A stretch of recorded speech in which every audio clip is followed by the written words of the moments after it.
5 years ago. Those, are you paying the girls? No. No. I don't got that kind of money.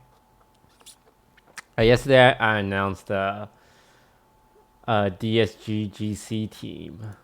And the reception has been very positive, so that makes me happy. There's been some like discourse around it, but I would say they are the vocal minority. Honestly, they're not that vocal. There's like some chatter about it, but I definitely would rather just focus on all the positive support people have been giving because I really appreciate it.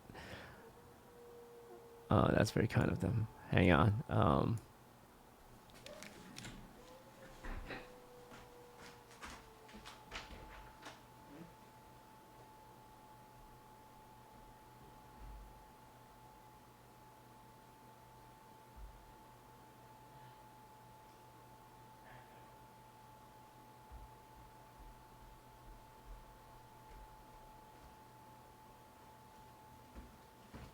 Hey, dog.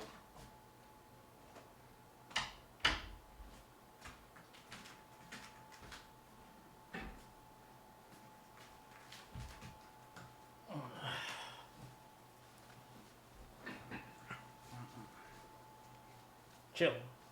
Chill for me. I'm dog sitting. I said chill for me. I'm dog sitting.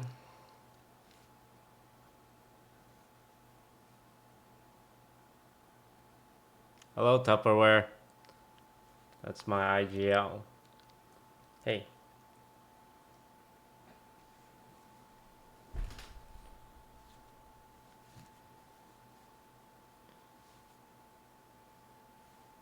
Hey, you gotta chill. Alright, I need a stream. Alright? You gotta calm down, alright? Tells in DSG just played TSM on the 15th. Yeah, that's crazy. We have 4 different games and 3 in a month, but we only have 2 different opponents. That's a great question. That's a great question. Why are you playing TSM again, huh? Why, Crash? Can you tell me? Oh, okay, you're real cute. Why are you playing TSM again? Well, luckily for us, our game against TSM was really close. So we have a chance. And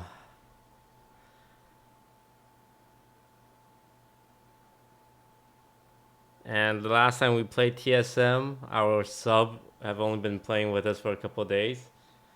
And he was on like a guest PC. So I'm hoping the results today is different. Okay, you can sit here. You can sit there. All right, just no funny business. All right, so I think we have a chance today. I'm very excited. And if we lose today, that means we had 4 straight losses in a row, and I'm gonna kick someone. I'm gonna say now someone's getting kicked. I don't know who, but someone needs to go.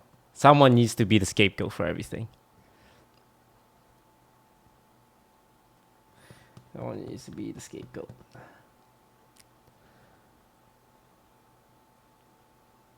I also think it's unfair because, like, everyone's a little like sad about the losses, but realistically, over the last month, we had 3 losses. We won 2 and then lost 3. 2 of those 3 losses was against the number 1 team, and the one other loss was to overtime. So it feels like we've just been taking L's, and we have, but I think the team is still better than people think we are. It's just that we lost 1 close game, and then we had to play the number 1 team and get stomped twice in a row. So I'm still cautiously optimistic. Obviously, we do want to be able to contend with M80, The Moist team, Moist Moguls actually gave them a pretty hard time.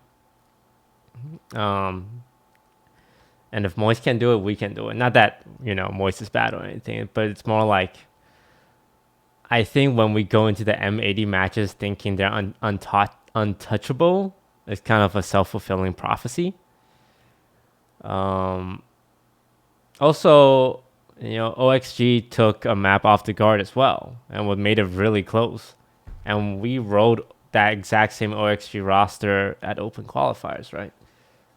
So like, it's we can definitely do it. We're just it just seems like we're a little frazzled right now, which is understandable. We had a player change in the middle of the season, so that the role that everyone was practicing got mixed up. So this season might just be a wash at this point, which is okay because there's a more important season coming up. But yeah, at this point, I'm kind of just looking towards season 2, um, and figuring out what our roster's gonna really look at like. So we'll see.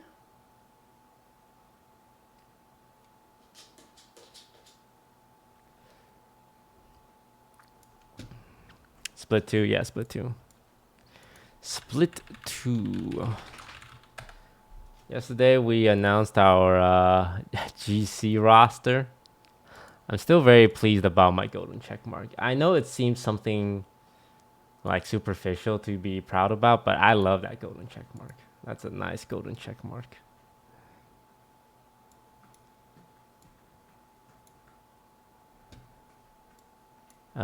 So we have Jody, Kaide, Sydney, Tenzin, and Miss Tupperware playing in the GC Open qualifiers April 4th. So that'll be fun.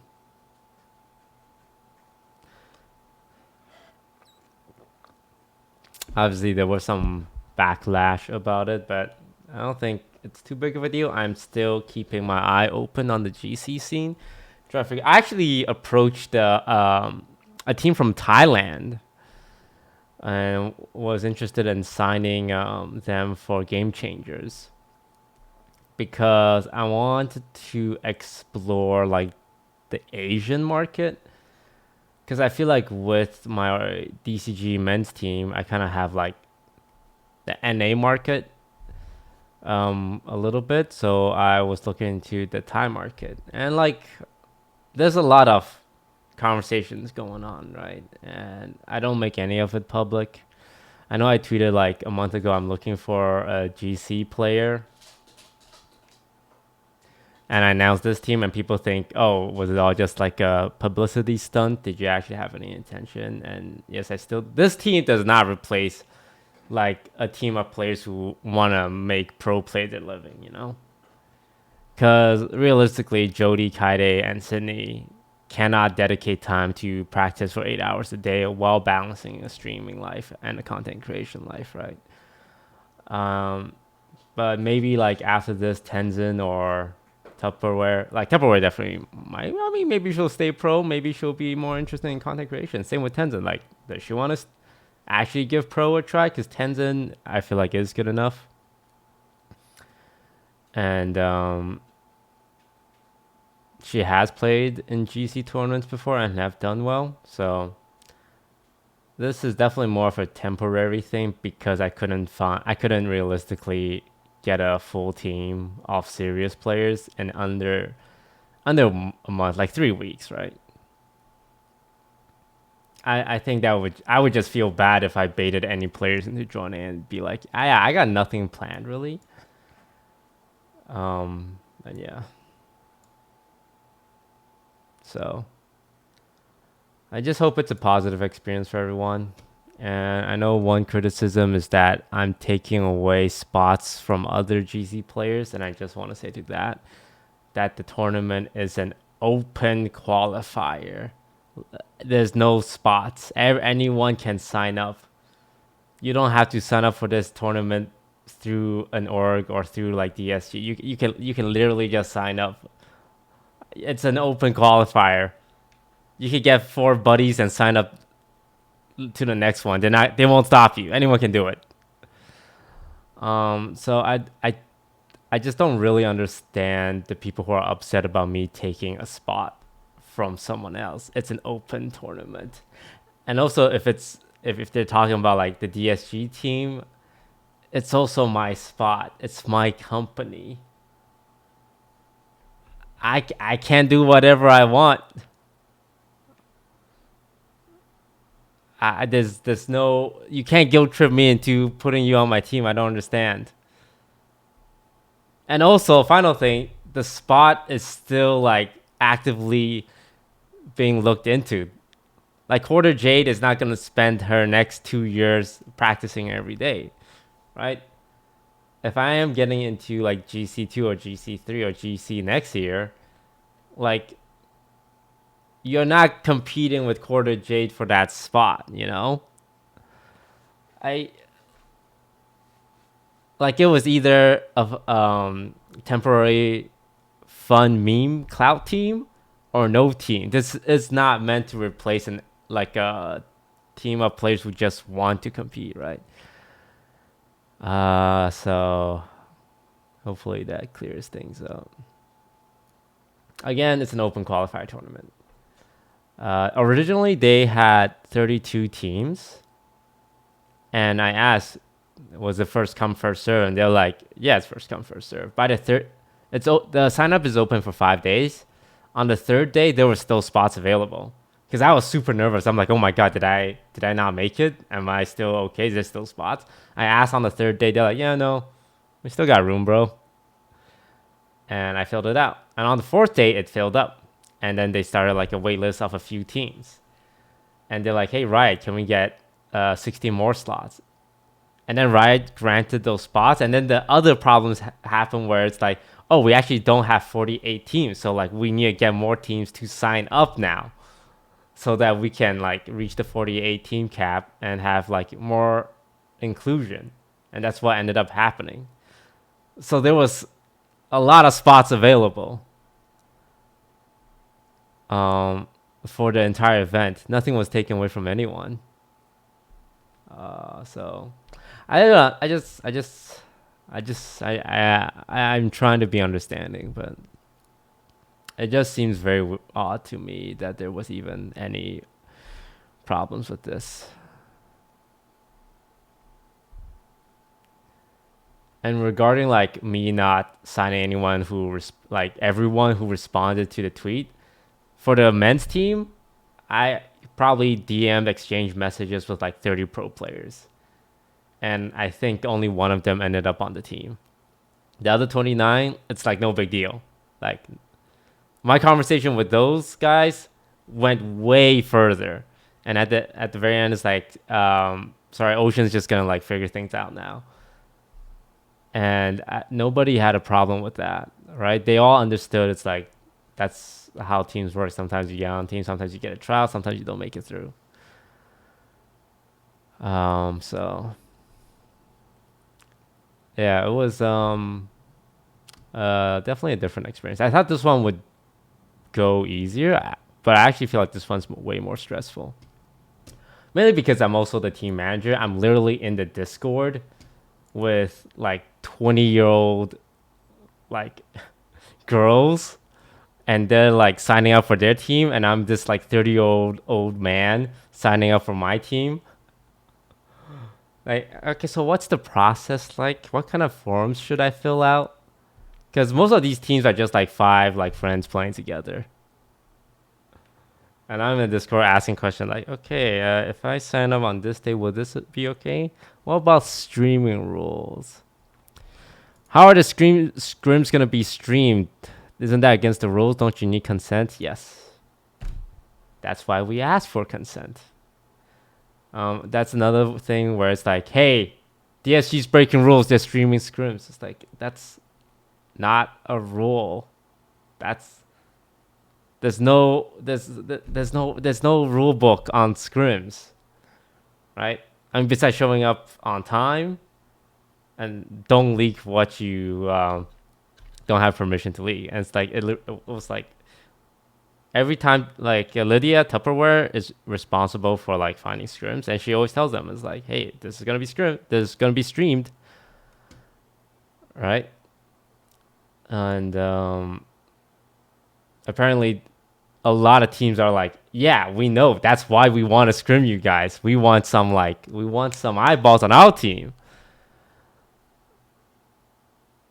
So it feels like everyone is like I'm a big proponent of finding like scenarios where everyone's winning, and this feels like everyone's winning. Like the opponents are winning, the players are getting experiences, like the coach Lydia's getting, as much as I like hate using the word, like some exposure. I don't like using the word exposure because it's like, hey, here's your payment, it's some exposure. But I just like being able to showcase talented people. And like there are just some people who would find a way to be upset about that. Right? Is there a rank requirement for GC? Yeah, ascendant.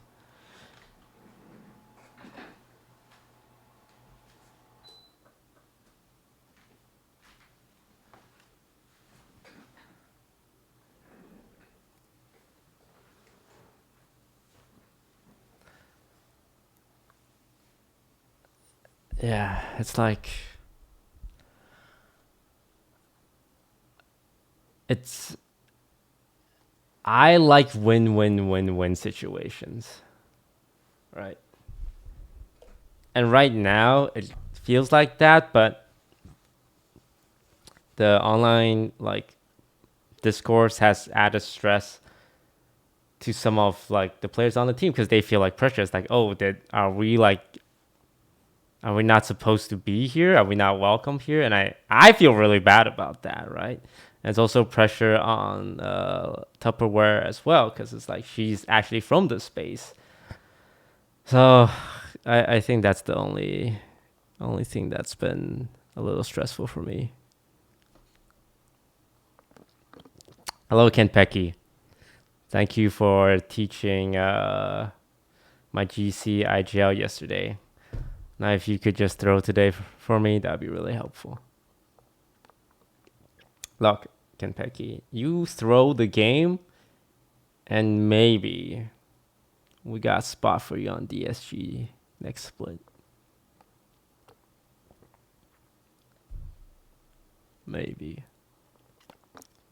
That's a joke, right, Games? That's a joke.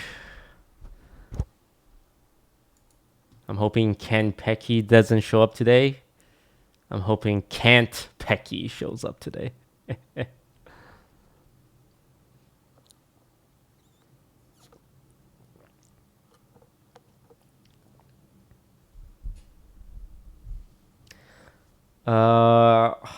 Probably watch with Tarek. I mean, he watches every game. I'm sure he'll want to watch. Look, guys, if we lose today, then we have more time.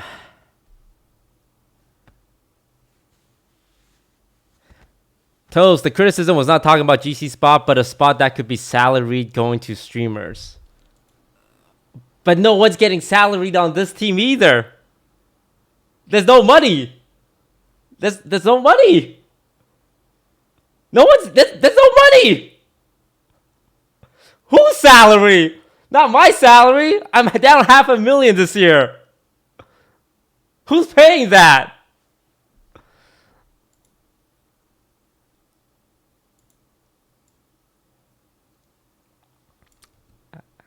They might not know that.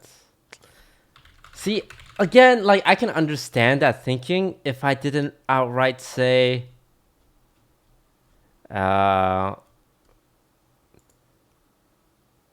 no pay, but I can ask Tarek to raid your stream if we win, which I will. I will ask him. And even with this tweet, I had people saying like, wow, that's really fucked up that you would take advantage of women, but you pay your men's team. Like, there's no winning. There's no winning. I'm trying my best. But again, I recognize that it's just like a minority of people that thinks like this, and that overall the sentiment has been super supportive. So I really appreciate everyone like cheering on the girls.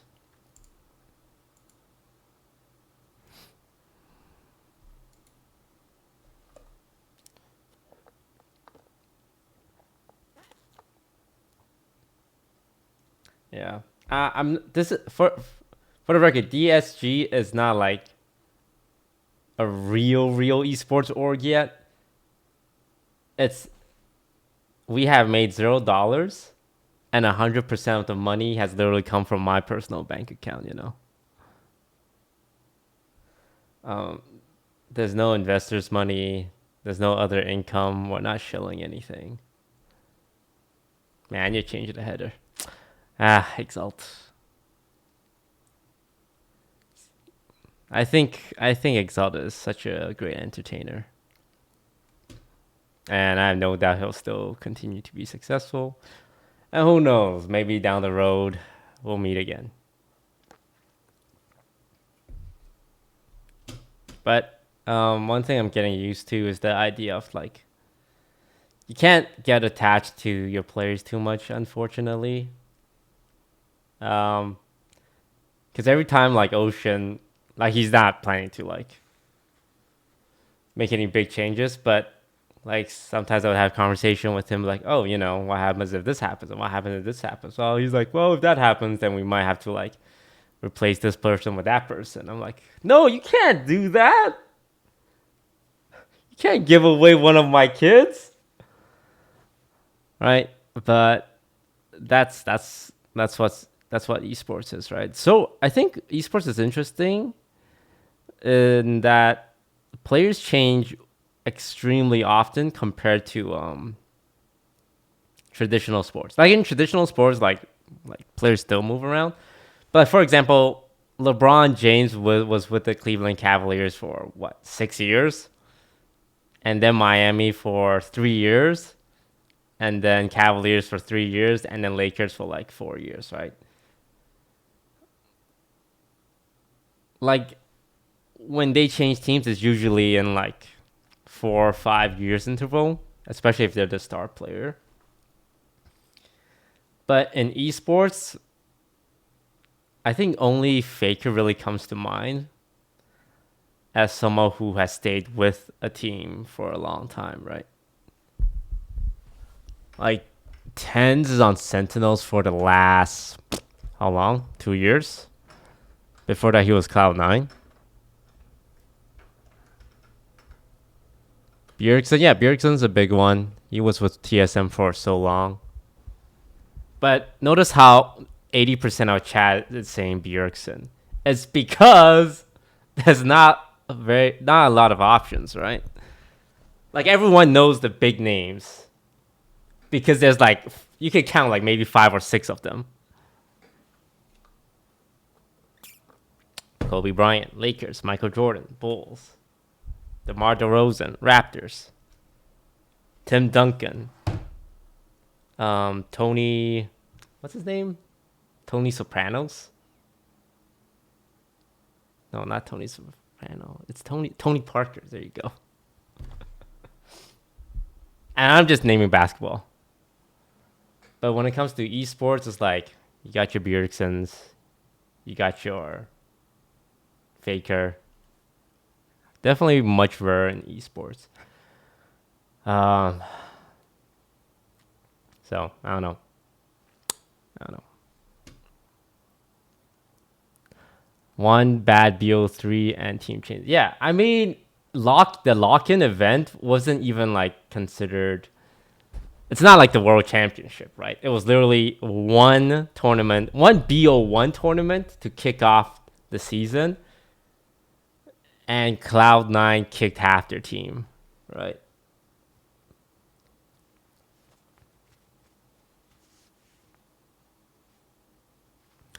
Some has been on Energy for a while. Yeah, Som's another one. I think NRG definitely loves Som. I mean, everyone loves Som. And also, okay, let me see here.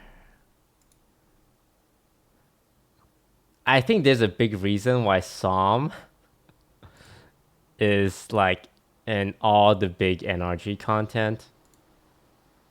Okay.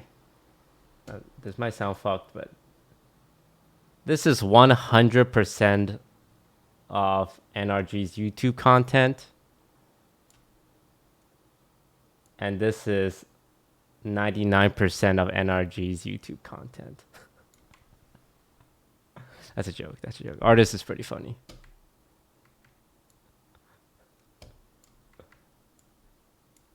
I'm kidding. I'm kidding. I'm just a big fan of Psalm.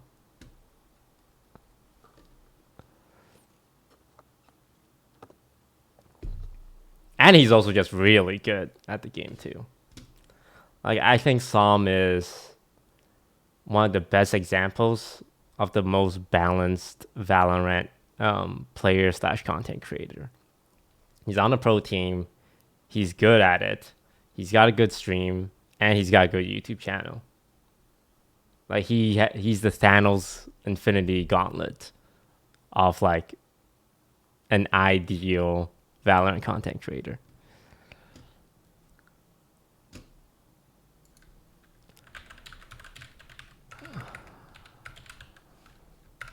No bro online yet. God damn.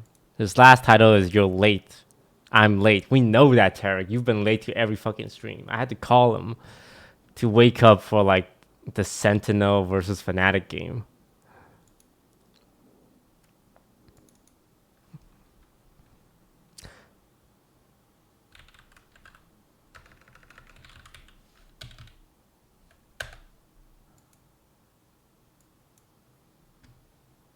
Who do you think will make the low bracket run? G2. What? I don't know, maybe. My confidence is at an all-time low. I can't even shit talk other teams anymore. We took 3 giant L's. I forgot what it was like to win, man. I'll be honest. The last time we won was against OR Esports and Mad Lions. The only 2 teams we beat are the 11th and 12th team. I need to know my place in the world. I'm not him anymore. I never was him. I just thought I was him after we beat Mad Lions and OR Esports back to back. But now I'm realizing maybe I'm not him.